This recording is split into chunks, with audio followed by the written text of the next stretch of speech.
Hi everyone, कैसे हो आप सभी लोग। आई होप आप लोग अच्छे होंगे। मैं हूं राहुल जेसवाल एंड स्वागत करता हूं आप सभी का एक बार फिर हमारे यूट्यूब चैनल JR ट्यूटोरियल्स में। फ्रेंड्स, आज अगेन आपके सामने 10th स्टैंडर्ड के लिए मोस्ट इंपॉर्टेंट हिस्ट्री का लेक्चर वीडियो लेकर आ चुका हूं, जिसमें आज के दिन हम लोग पढ़ने वाले हैं हमारे चैप्टर नंबर 9, 10th स्टैंडर्ड के लिए हिस्ट्री का चैप्टर नंबर 9। क्या बात कर रहे हो सर? अरे यार, चैप्टर आखिरी आ गया है, खत्म होने वाला है आपका हिस्ट्री। तो आज हम लेकर आ गए हेरिटेज मैनेजमेंट का लेक्चर नंबर 2, यानी आज नहीं कंप्लीट होगा, लेक्चर नंबर 2 है। इसके अलावा और एक लेक्चर आ जाएगा। लेकिन ट्रस्ट में दोस्तों, आप जानते होंगे कि हमने यार स्टार्टिंग से लेकर आपके लिए कितना मेहनत किया है। हमने आपके लिए पूरा का पूरा साइंस सब्जेक्ट कंप्लीट किया है, पूरा का पूरा आपके लिए मैथ्स सब्जेक्ट, मैथ्स 1 मैथ्स 2 दोनों कंप्लीट किया है। हिस्ट्री हमारा ऑलमोस्ट खत्म होने वाला है, मतलब आखिरी पे तो आई गए। ज्योग्राफी कंप्लीट हो गया है, सिविक्स का एक चैप्टर बाकी है, मतलब पॉलिटिकल जो साइंस सब्जेक्ट है उसका एक चैप्टर बाकी है। मतलब यार ऑलमोस्ट 99.9% हो चुका है यार, 1% बाकी है, वो भी हो जाएगा 4-5 दिनों में। वन शॉट मैथ्स का कंप्लीट है, साइंस के 3 चैप्टर्स हो गए हैं, लगातार आएगा। ये जैसे कंप्लीट हो जाएगा ना SST, फिर तो हम फ्री है दोस्तों आप लोग के लिए। वन शॉट लगातार आएगा। आप लोग कमेंट कर रहे थे, मैंने देखा कि बहुत सारे लोग बोल रहे थे कि सर वन शॉट का क्या हुआ, साइंस 1 का साइंस 2 का नहीं आ रहा है बहुत दिनों से। टेंशन क्यों लेते हो? लगातार हर दिन वन शॉट ही देखने मिलेंगे आपको, और लगातार आपका जो स्टडी मोड है ना, वो इतनी तरीके से ऑन रहेगा ना कि मजा आ जाएगा आपको पढ़ने में। टेंशन मत लेना। आपके राहुल सर यार बहुत सोचते हैं आपके बारे में। सुबह उठ के यार सबसे पहले दिमाग में यही आता है कि मेरे बच्चों को मैं आज मैं क्या पढ़ाऊंगा, तो यही चीज है। और यार आप लोग के लिए एक चीज मैं बताना चाहूंगा, ध्यान से सुनना। ये चीज मैं जो बता रहा हूं, आप जानते होंगे दोस्तों, आप लोग के लिए कई सारे इंपॉर्टेंट क्वेश्चंस, चाहे वो अलजेब्रा के हो, ज्योमेट्री के हो, साइंस 1 के हो, साइंस 2 के हो, ये मैंने अपलोड किया हुआ है। कहां पे? एक जगह पे अपलोड किया है। ये आपको पता नहीं होगा तो मैं आपको बता दूं दोस्तों, हमारा एक ग्रुप है जिसका नाम है टेलीग्राम चैनल। टेलीग्राम में एक ऐप है, ये आप जानते होंगे। एक दो लोग को मैंने कमेंट देखा कि सर टेलीग्राम ऐप क्या होता है, हमको यूट्यूब पे ही दो। यूट्यूब पे PDF कैसे दूं यार? ठीक है ना, मेल सबको भेजना पॉसिबल नहीं है ना। तो आप सिंपल से क्या करो ना, टेलीग्राम पे एक ग्रुप है हमारा जिसका नाम है JR ट्यूटोरियल्स। बहुत सिंपल सा फंडा है दोस्तों यार। हमारा जो ये जो वीडियो आप देख रहे हो ना, उसके डिस्क्रिप्शन में एक लिंक मिलेगा टेलीग्राम का, उसको क्लिक करोगे सीधा पहुंच जाओगे टेलीग्राम ऐप के ऊपर। डाउनलोड कर लो अगर नहीं होगा तो। और हमारा चैनल, उधर पे ज्वाइन का ऑप्शन आएगा, नीचे आप देखोगे ना, वहां पे ज्वाइन बटन आएगा, तो ज्वाइन पे क्लिक करोगे, सीधा ज्वाइन हो जाओगे चैनल पे। कुछ पैसा नहीं है यार, जैसे व्हाट्सएप फ्री में चलाते हो वैसे ही एक चैट का एप्लीकेशन है, कुछ नहीं, ग्रुप बन रहा है बस हमारा। तो ग्रुप में मैं क्या करता हूं, हर बच्चे कनेक्टेड है अलग अलग स्टैंडर्ड के, उसमें मैं कुछ भी चीज मेरे पास आती है इंपॉर्टेंट तो मैं भेज देता हूं PDF के फॉर्म में, फोटो के फॉर्म में, या फिर मैं वीडियो बना के छोटा छोटा जैसे शॉर्ट वीडियोस होते हैं ना, वैसे बना के भेज देता हूं, ताकि मैं आपका अपडेट भी ले सकूं। तो प्लीज जाके ज्वाइन कर लो। और आप लोग के लिए रिक्वेस्ट ये भी है कि आप जब भी पढ़ाई करते हो, कुछ भी चीज रहेगा तो मुझे आप मेंशन कर सकते हो इंस्टाग्राम पे। कुछ भी सवाल अगर पूछना चाहते हो आप, जैसे कि आप जानते हो कि सर बहुत सारे लोग मुझे मैसेज कर लेते हैं, तो बहुत सारे लोगों को प्रैक्टिकली रिप्लाई देना it is like next to impossible for me. तो सबसे बेस्ट तरीका मैं आपको बताता हूं, आप क्या करो, फॉलो करो इंस्टाग्राम पे, कुछ भी सवाल रहेगा ना, वो सवाल को टाइप करो, स्टोरी पे डालो और मुझे मेंशन कर दो। मेंशन करोगे तो मेरे को पता चलता है कि समवन हैज मेंशन मी। मैं खोल के तुरंत देखता हूं अरे किसने मेंशन किया। तो अगर आपका सवाल रहेगा तो मैं ऑन द स्पॉट जवाब देने की कोशिश भी करूंगा, या फिर आपका सवाल अच्छा लगेगा तो मैं आपको रीमेंशन कर दूंगा मेरे स्टोरी पे। तो ये आप करके देख सकते हो। तो please follow me on Instagram also, link is given in the description box. फटाफट से, ठीक है। चलिए, ये हो गया, टॉपिक पे आ जाते हैं। तो आज हमें क्या पढ़ना है, जैसे कि आप देख सकते हो कि चैप्टर का नाम है हेरिटेज मैनेजमेंट। तो हेरिटेज मैनेजमेंट के अंदर अगर हम बात करें, कि आपको याद होगा कि हमने प्रीवियस लेक्चर में, यानी कि पहला लेक्चर जो था लेक्चर नंबर 1, उसमें मैंने आपको बताया था हेरिटेज जो चीज है, ये बहुत इंपॉर्टेंट वर्ड है हेरिटेज। यानी पुराने जमाने में हमारे देश का जो संस्कृति है बहुत ह्यूज रहा है, बहुत ही वास्ट रहा है, और पास्ट हमारा बहुत ही सुंदर रहा है। और हमारे देश में आप कई सारे ऐसे चीजें देखोगे जो आज भी हैं, चाहे वो अंग्रेज के जमाने की चीजें हो, मुगल्स के जमाने की चीज हो, सल्तनट्स के जमाने की चीज हो, या फिर उसके पहले के बनाए हुए हमारे गुप्ता एंड मौर्य अंपायर जो विशाल थे, ठीक है ना, अखंड भारत, उस प्रकार उस टाइम के भी चीजें आज भी हमारे देश में प्रेजेंट है, और इसी को हम लोग हेरिटेज साइट्स बोलते हैं। तो आज हमें क्या पढ़ना है, आज हमें म्यूजियम्स के बारे में पढ़ना है। तो हम बात करेंगे कुछ important and famous museums, some important and famous museums in the world. Museums क्या होता है, किसी को पता है क्या? कमेंट बॉक्स में जरूर से कमेंट करना। अभी वीडियो पॉज करो, कमेंट करो, ठीक है। किसको पता है म्यूजियम का मतलब? म्यूजियम एक ऐसा जगह होता है दोस्तों, वहां पे ना कुछ पुरानी चीजें रखी जाती है, चाहे वो चीज हो, चाहे वो लिखी हुई चीज है। जैसे इसके पहले हमने ना ओरल सोर्स पढ़ा, रिटन सोर्स पढ़ा, मटेरियल सोर्स पढ़ा। तो there are 3 source of history जो हमने ऑलरेडी पढ़ा हुआ है, ठीक है। तो या तो ओरल चीज हो सकता है, या तो रिटन चीज लिखा हुआ मैन्युस्क्रिप्ट हो सकता है, या तो फिर वो मटेरियल सोर्स के हिसाब से कोई भी कॉइन हो सकता है, पत्थर हो सकता है, कुछ भी हो सकता है, करेक्ट है। तो उसके हिसाब से जो भी पुरानी चीजें होती है जो मिलती है, तो उसको क्या रखा जाता है, म्यूजियम में रखा जाता है। चाहे वो आर्काइव्स हो, चाहे वो मैन्युस्क्रिप्ट हो, चाहे वो लिखा हुआ कुछ ग्रंथ हो, ठीक है, या फिर कोई वेपन हो, कुछ भी हो सकता है। तो जो भी चीज होती है वो उसको म्यूजियम्स में रखा जाता है। आर्टिफैक्ट्स हो गया, एंटिक्विटीज हो गया, इस प्रकार के कई सारी चीजें आपको म्यूजियम में देखने मिल जाएंगे। तो हम लोग 1 बाय 1 करके पढ़ेंगे। तो सबसे पहला जो म्यूजियम हम लोग पढ़ने वाले वो है दोस्तों लूवरी म्यूजियम, ठीक है ना। लूवरी म्यूजियम जो कि है फ्रांस में, ठीक है ना। फ्रांस आपको पता है एक बहुत ही बेहतरीन सुंदर देश, ठीक है। लूवरी म्यूजियम जो है वो फ्रांस में प्रेजेंट है, जो कि एस्टैब्लिश किया गया था 18th सेंचुरी के टाइम, 18वीं सदी, मतलब आज से लगभग 300-250-300 साल पुराना ये सदी का ये रहा है। और इसमें कई सारे एंटीक्विटीज जो है ना वो रखे गए हैं। और इसमें किसके रखे गए? रॉयल फैमिलीज, जो बड़े बड़े घराने से ताल्लुकात रखते थे ना पहले के जमाने में लोग, रॉयल फैमिली। जैसे आज के डेट में भी आप देखोगे तो ब्रिटिश में ना रॉयल फैमिली है, जो क्वीन जिसको बोला जाता है, ठीक है ना। पुराने जमाने में रानी विक्टोरिया होती थी, ठीक है ना, इस प्रकार की चीजें होती थी ना, जो हमारे देश में भी वो जब आई थी तो मुंबई में जो गेटवे ऑफ इंडिया है वो समुद्र के रास्ते से आई थी, इसीलिए वो गेटवे ऑफ इंडिया को बनाया गया। ये तो आप जानते होंगे, थोड़ी बहुत फैक्ट्स ये सब चीज पढ़ा करो यार, पता चलना चाहिए ना कब क्या हमारे देश में क्यों हुआ है, ये सब चीज पता करो यार। मैं तो जब भी याद आता है तो मैं कुछ ना कुछ एक्स्ट्रा आपको बोलता हूँ, मेरा काम यही है। मैं तो आपको कंसेप्चुअल नॉलेज इतना देता हूँ कि आपको बाहर की नॉलेज का भी दुनिया की भी नॉलेज रहे। देखो मैं उल्टा पुल्टा बोल रहा हूँ, ठीक है, कोई बात नहीं, हो जाता है कभी कभी फास्ट बोलने की कोशिश में। तो हम ये बताने की कोशिश कर रहे थे आपको कि रॉयल फैमिली से जो भी आर्टिफैक्ट्स कलेक्ट किए गए थे या फिर जो भी उनको मिला होगा, एंटिक्विटीज मिली होगी, वो इस म्यूजियम के अंदर रखी जाती थी। और एक खास सबसे इंपॉर्टेंट और फेमस चीज रखी गई थी इस म्यूजियम के अंदर, जो कि है दोस्तों पेंटिंग ऑफ मोनालिसा। ये आप जानते हो दोस्तों, एक मोनालिसा करके एक फेमस पेंटिंग है, ठीक है ना, एक लेडी है, एक फीमेल है, उसकी एक चित्र बनाई गई थी और इसको बनाया गया था लियोनार्डो डा विंसी। ये तो आपने नाम सुना ही होगा ना, ये तो काफी फेमस व्यक्ति थे, लियोनार्डो डा विंची बोलो जो भी बोलना है बोलो। तो ये Mona Lisa painting Leonardo da Vinci जो भी है इसने बनाई थी, ठीक है। और ये रखी गई थी म्यूजियम में। किसकी में रखी गई है, क्या नाम है इसका? लूवरे म्यूजियम, जो कि फ्रांस में है, उसमें रखी गई थी। काफी ज्यादा फेमस ये पेंटिंग थी, ठीक है। 16th सेंचुरी के टाइम जब वो किंग के अंदर काम कर रहे थे, ठीक है, जो फ्रांस के उस टाइम के राजा थे उसके अंडर में जो काम करते वहां पे उन्होंने रखी गई थी। और साथ ही मैं आपको बता दूं कि एक और बहुत ज्यादा इसका वैल्यू बढ़ने गया था, क्योंकि यहाँ पे जो नेपोलियन बोनापार्टे है ना, उनकी तरफ से भी काफी ज्यादा इसमें चीजें रखी गई थी। और काफी ज्यादा हिस्टोरिकल म्यूजियम है जिसमें कई सारी चीजें जो है वो रखी गई है। और इसमें आज के डेट में ये म्यूजियम में लगभग 3,80,000 आर्टिफैक्ट्स प्रेजेंट है। बहुत है भाई, बहुत है, बहुत ज्यादा है। 3,80,000 क्या है? आर्टिफैक्ट्स, यानी कि जो सबूत जो मिले हैं, जो कुछ मटेरियल मिला होगा पुराने जमाने वाला।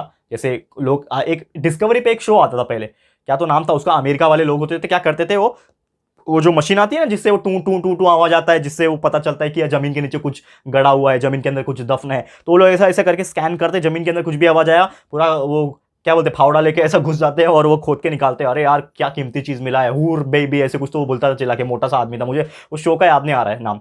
बहुत मजा आता था देखने में, मैं देखता था, लगभग 5-6 साल पहले की बात होगी, मैं बहुत देखता था। तो उम्मीद करता हूँ आप में से कई सारे लोग होंगे जो देखते होंगे, मुझे नाम याद दिलाना, वो अगर आप देखते होंगे उस शो का याद दिलाना नाम कमेंट बॉक्स में करना। तो यहाँ पे ना आर्टिफैक्ट्स जो है ना, जब भी कोई चीज खोज करेगा मिलेगा तो उसको म्यूजियम में रखा जाएगा, इस म्यूजियम के अंदर, जिसका नाम है लूरे म्यूजियम, फ्रांस के अंदर। क्लियर है? तो ये था हमारा सबसे पहला म्यूजियम। अलग दूसरा टाइप का म्यूजियम जो दूसरी जगह है, जो कि है ब्रिटिश का म्यूजियम, इंग्लैंड में। ऑब्वियसली ब्रिटिश का है तो इंग्लैंड में ही होगा। ब्रिटिश म्यूजियम जो कि कहां है? इंग्लैंड में, ठीक है, अंग्रेज का देश। ब्रिटिशर्स का कौन सा देश है? इंग्लैंड है, ठीक है ना। ये लोग आके हम पे राज करके गए थे। तो ब्रिटिश म्यूजियम इंग्लैंड में क्या है, ये भी एक बहुत ही फेमस व पुराना म्यूजियम है, जिसका जो एस्टैब्लिशमेंट हुआ था ये भी 18th सेंचुरी के टाइम हुआ था। कब हुआ था दोस्तों? 18th सेंचुरी, यानी ये भी लगभग 250-300 साल पुराना म्यूजियम है, ठीक है। और इस म्यूजियम में जो सर हैंस स्लोअन थे, जो कि एक साइंटिस्ट थे, बहुत ही फेमस साइंटिस्ट थे, इन्होंने लगभग 71,000 ऑब्जेक्ट्स को कलेक्ट किया था। कितने दोस्तों? 71,000। बहुत बड़ा नंबर है यार, ये बहुत ज्यादा। 71,000 ऑब्जेक्ट्स को कलेक्ट करके इस म्यूजियम में रखवाया था दोस्तों। एंड साथ ही में इसके अंदर आपको बहुत सारे अलग अलग टाइप के बुक्स, अलग अलग टाइप की पेंटिंग्स, पिक्चर और जो प्लांट्स जो होते हैं ना उसके स्पेसिमेंस होते हैं, जैसे हर्बेरियम वगैरह टाइप के होते हैं ना, उस प्रकार की भी चीजें इसमें रखी गई है। एंड इसमें कई सारे ऑब्जेक्ट्स, आर्ट के ऑब्जेक्ट, यानी कि कुछ चीज आर्ट से फेमस होता है ना, तो आर्ट के बहुत सारे ऑब्जेक्ट हो गए, ठीक है। ब्रिटिश पीपल जो भी कलेक्ट करते थे इसको इस म्यूजियम में रख देते थे। एंड ब्रिटिश कॉलोनीज के आसपास जितने भी, जब ब्रिटिश कॉलोनीज हुआ करती थी, आपको पता है ना, बहुत सारे उस जमाने में, मतलब बिफोर द वर्ल्ड वॉर, तो उस जमाने में ब्रिटिश अपना अपना कॉलोनीज बनाती थी अलग अलग कंट्रीज में। जैसे अमेरिका में ब्रिटिश की कॉलोनीज थी, इंडिया में थी ब्रिटिश की कॉलोनीज, फ्रांस, अलग अलग देशों में ऐसी थी। तो इस हिसाब से जो भी चीज मिलते थे। और आज के डेट में अगर हम बात करें इस म्यूजियम के अंदर दोस्तों, आज के डेट में लगभग 80 लाख, बहुत होता है दोस्तों, बहुत, मतलब ये 3 लाख इसमें है, इसमें 80 लाख है, मतलब समझो यार 80 लाख ऑब्जेक्ट रखे गए हैं। तो सोचो कितना बड़ा म्यूजियम होगा यार। कभी जिंदगी में मौका मिलेगा तो जरूर जाऊंगा देखने के लिए कि क्या क्या चीजें रखी गई है। देख के पता चलना चाहिए ना कि पुराने जमाने में क्या क्या चीजें होती थी। तो यार कभी ना मैं आपको एक चीज बताता हूँ, सीक्रेट चीज। आप 10th में हो अभी, तो नॉर्मल देखा जाए तो आप थोड़े से छोटे स्टूडेंट हो। हम लोग तो आपको बड़ा मानते हैं क्योंकि आप 10वीं में हो, मतलब देखा जाए तो बड़े हो, लेकिन एक्चुअल में एज के हिसाब से 15-16 साल के बच्चे ही हो। तो जब भी आपको मौका मिले जिंदगी में घूमने का ना, तो ये सब जगह हिस्टोरिकल चीजों पर घूमो, बहुत मजा आता है। मैंने भी बहुत सारे केव्स घूमे, अजंता एलोरा केव्स, एलिफेंटा केव्स, फिर औरंगाबाद में गया था एंड ताजमहल मैंने देखा हुआ है, गेटवे ऑफ इंडिया मैंने देखा है, इंडिया गेट देखा हुआ है दिल्ली में, ठीक है, कुतुब मीनार मैंने देखा हुआ है। आप मेरे इंस्टाग्राम पे फोटोज देखना, मैंने ना वो टाइम पे जब मेरे पास फोन था मैंने खींच के डाला, ताजमहल का तो फोटो डाला हुआ है, और भी कई सारी चीजों का फोटो है मेरे इंस्टाग्राम हैंडल पे, जाके फॉलो कर लेना, आपको देखने मिल जाएंगे। फोटोज को देखना कौन कौन से डाला हुआ है, कमेंट कर देना, अच्छा लगेगा तो ठीक है। चलो वो बात बाद में करेंगे। तो यहाँ पे मैं आपको एक चीज बता रहा हूँ, क्या बोल रहा हूँ कि आपको ना एक पर्सनल लेवल पे बताऊं तो ये सब चीज के बारे में इच्छा जो होती है ना वो आना चाहिए। ये तो मेरा काम सिर्फ ये नहीं है कि मैं आपको मुंह उठा के पढ़ाऊं और चले जाऊं, मेरा काम ये भी नहीं है, मेरे आपको ना जागरूकता फैलाना है कि आप फ्यूचर में आपको क्या करना है। जैसे आप में से कई सारे लोग होंगे जिसको आपको हिस्ट्री में बहुत ज्यादा इंटरेस्ट होगा, और हो सकता है कि आप में से कई सारे ऐसे लोग जो है वो archaeological survey of India department में काम कर सकोगे। और यार कभी जमीन की खुदाई करके देखो, क्या पता कुछ कीमती चीज मिल जाए, कुछ ऐसी चीज मिल जाए जिसकी कीमत करोड़ों में हो। आप तो करोड़पति बन जाओगे, ऐसा नहीं होगा, आप करोड़पति नहीं बनोगे, आपको सैलरी मिलेगा लेकिन वो गवर्नमेंट के पास चला जाएगा, क्योंकि जमीन से निकली हुई जो भी चीजें होती हैं वो आपका हक है, लेकिन वो जमीन आपकी पर्सनल होगी तो, लेकिन गवर्नमेंट की जमीन होगी तो गवर्नमेंट के पास जाएगा। ये चीज आपको ध्यान में रखना है, ठीक है। ये हो गया। तो ये बात हो गई हमारे सेकंड म्यूजियम की, जिसका नाम था ब्रिटिश म्यूजियम, जो कि है इंग्लैंड के अंदर। तीसरा, थर्ड, कौन है तीसरे नंबर पे भाई? तीसरे नंबर में कौन है? तो थर्ड नंबर पे जो म्यूजियम आता है दोस्तों, वो है दोस्तों national museum of natural history. क्या नाम है, national museum of natural history, ठीक है। अब ये कहां पे है? ये है दोस्तों यूएसए में, यूनाइटेड स्टेट्स ऑफ अमेरिका। ये आप जानते हो कहां है, यूएसए। अब इसमें एक म्यूजियम है जिसका नाम क्या मैंने बोला, national museum of national history. मतलब कि पहले के जमाने में जो भी नेचुरल चीजें होती थी उसका एक हिस्ट्री होता है, तो उसको स्टोर करता था ये नेशनल म्यूजियम, जो कि किसमें है, यूएसए में। तो ये म्यूजियम लगभग बात करें एक इंस्टीट्यूशन द्वारा मैनेज किया जाता है जिसका नाम है स्मिथसोनियन, ठीक है ना। देखो यहां पे मैं लिखने की कोशिश करता हूं, स्मिथसोनियन इंस्टीट्यूट, इसके द्वारा ये चीज मैनेज किया जाता है, क्योंकि आप जानते हो यार हर चीज को कोई ना कोई मैनेज करता है। जहां ट्यूटोरियल्स को कोई मैनेज करता है, जयसवाल सर, आपके राहुल सर आप मैनेज करते हैं, ठीक है। वैसे ही सेम यहाँ पे जितने भी साइट्स होते हैं, जितने भी ऑर्गेनाइजेशंस होते हैं, उसको कोई ना कोई एक इंस्टीट्यूट को मैनेज करना पड़ता है। तो Smithsonian institute manage this type of museum, जो कि दोस्तों एस्टैब्लिश हुआ था 1846 में, ठीक है। 1846 के टाइम, बहुत पुराना है, लगभग 250 साल ये भी पुराना है। तो इतने साल पहले इसकी स्थापना हुई थी, यानी एस्टैब्लिशमेंट हुआ था। और इसके अंदर अगर बात करेंगे लगभग 12 करोड़ स्पेसिमेन प्रेजेंट है, ठीक है ना। 12 crore specimen of fossils and plants के, एनिमल्स के रिमेन्स प्रेजेंट है। यार मतलब मेरे को बोलने में ही टेंशन आ जा रहा है, मतलब इतने वाकई में है क्या। तो ऐसा सोचो यार, कितने में बोल रहा हूं, 12 करोड़ दोस्तों, 12 करोड़ रिमेन्स। किसके रिमेन्स है? प्लांट्स के, एनिमल्स के, फॉसिल्स। क्या बोल रहा हूं मैं? फॉसिल्स का मतलब समझता है दोस्तों, आपको मैं एक्सप्लेन करता हूं ये चीज का मतलब क्या है। ये चीज का मतलब क्या है, 12 crore remains plants and animal fossil. मतलब पुराने जमाने में जो जैसे जिस प्रकार के प्लांट्स होते थे उसके सूख जाने पे वो कैसे हो जाते हैं, उसको प्रिजर्व करके रखा गया। एनिमल्स के कुछ कंकाल, हड्डियां, जैसे डायनासोर्स के हड्डी फॉसिल मिलते थे ना, वैसे स्टोर किए हुए हैं इस म्यूजियम में। तो सोचो कितना ज्यादा मजा आता होगा यार उस म्यूजियम में जाने के लिए, कि कितना देख के अच्छा लगता होगा, कि बेहतरीन तरीके से अलग अलग टाइप के प्लांट जिसने आपने आज तक कभी देखा भी नहीं होगा, ऐसे प्लांट के आपको स्ट्रक्चर देखने मिल जाएंगे, ऐसे आपको एनिमल्स के फॉसिल यानी हड्डी का ढांचा आपको देखने मिल जाएंगे। ये सब चीज आपको वहां पे मिल रहेगा। और साथ ही में एनिमल्स फॉसिल्स के अलावा वहां पे मिनरल्स भी मिलता है, और ह्यूमन के फॉसिल्स भी प्रेजेंट है, मिनरल्स एंड सबसे importantly human fossil. Human fossil क्या होता है दोस्तों? ह्यूमन फॉसिल इंसानों का हड्डियों का ढांचा, कुछ अवशेष। फॉसिल मतलब ऐसा नहीं पूरा का पूरा शरीर, कुछ भी हो सकता है, खोपड़ी हो सकता है, हाथ हो सकता है, कुछ भी हो सकता है, वो वहां पे मिलते हैं। और बहुत सारे आर्टिफैक्ट्स यानी जमीन से खोद के निकाले जाने वाले बहुत सारे ऐसी चीजें जो उस म्यूजियम में रखी गई है। कौन से म्यूजियम है? National museum of natural history, क्योंकि नेचुरल नाम से ही आप देखोगे, इसीलिए प्लांट्स, एनिमल्स, फॉसिल, मिनरल्स, ऐसी ऐसी चीजें यहाँ पे रखी गई है यूएसए के अंदर। मौका मिलेगा जरूर जाना यूएसए में, जब जाओगे तो अच्छे बड़े आदमी बन जाओ, जल्दी जल्दी जाओ, ठीक है। क्लियर है? चलो आगे बढ़ते हैं। नेक्स्ट यहाँ पे आ जाते हैं हम लोग म्यूजियम्स इन इंडिया। कौन कौन से म्यूजियम है भाई इंडिया में, वो भी देख लेते हैं, ठीक है।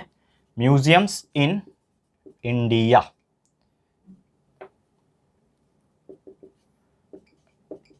इंडिया में कौन से म्यूजियम है? अगर हम बात करें, there are so many museums in India. अंग्रेज के जमाने से ही बहुत सारे म्यूजियम्स बनना स्टार्ट हो गए थे।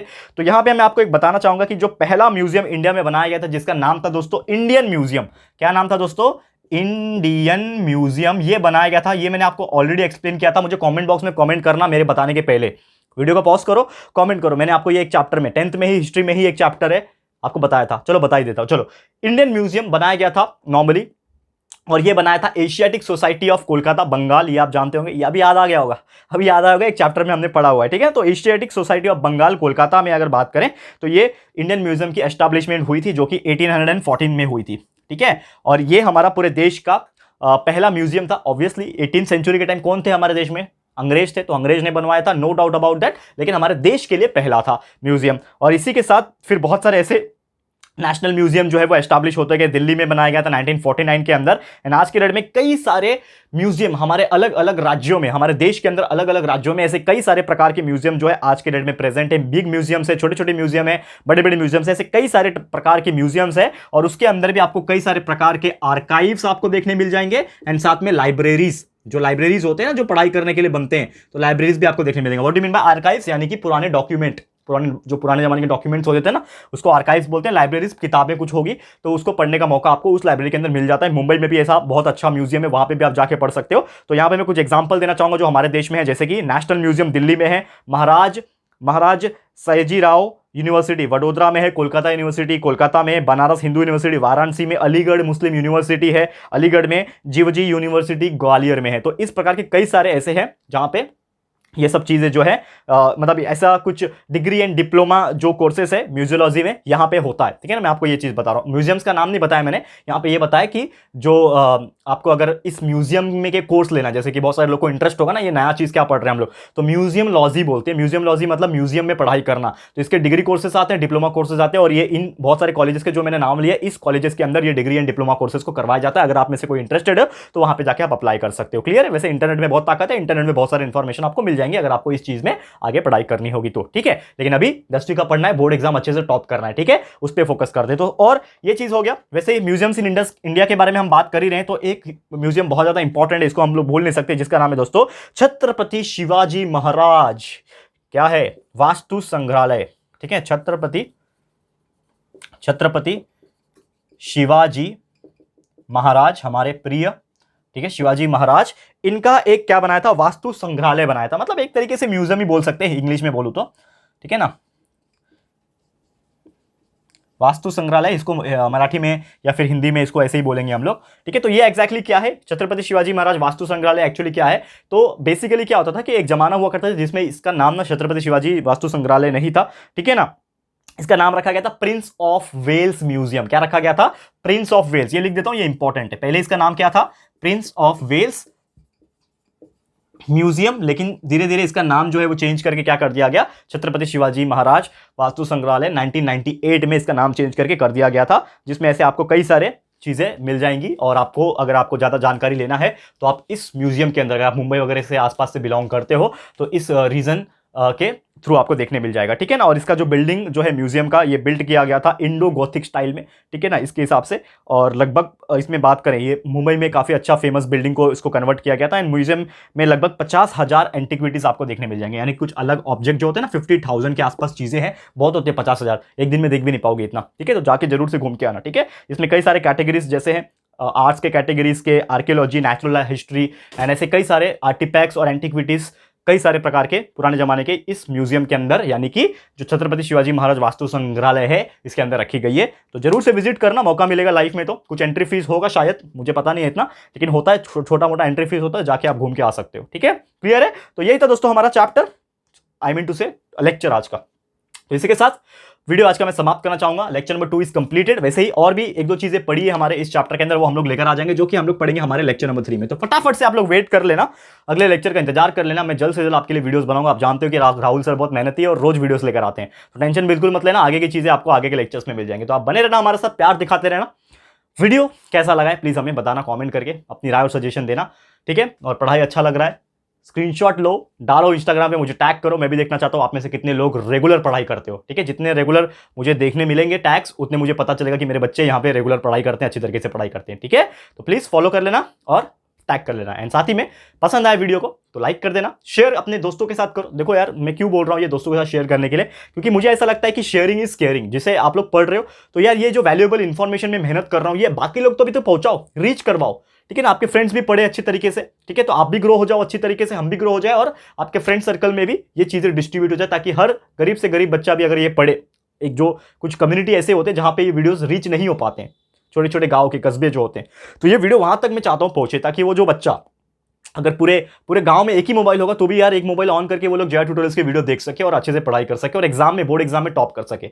तो please share to the maximum people. First time channel पे आए तो जरूर से हमारे चैनल को सब्सक्राइब कर देना, ठीक है दोस्तों। तो जल्दी मिलेंगे हमारे न्यू वीडियो में, तब तक के लिए thank you and good bye.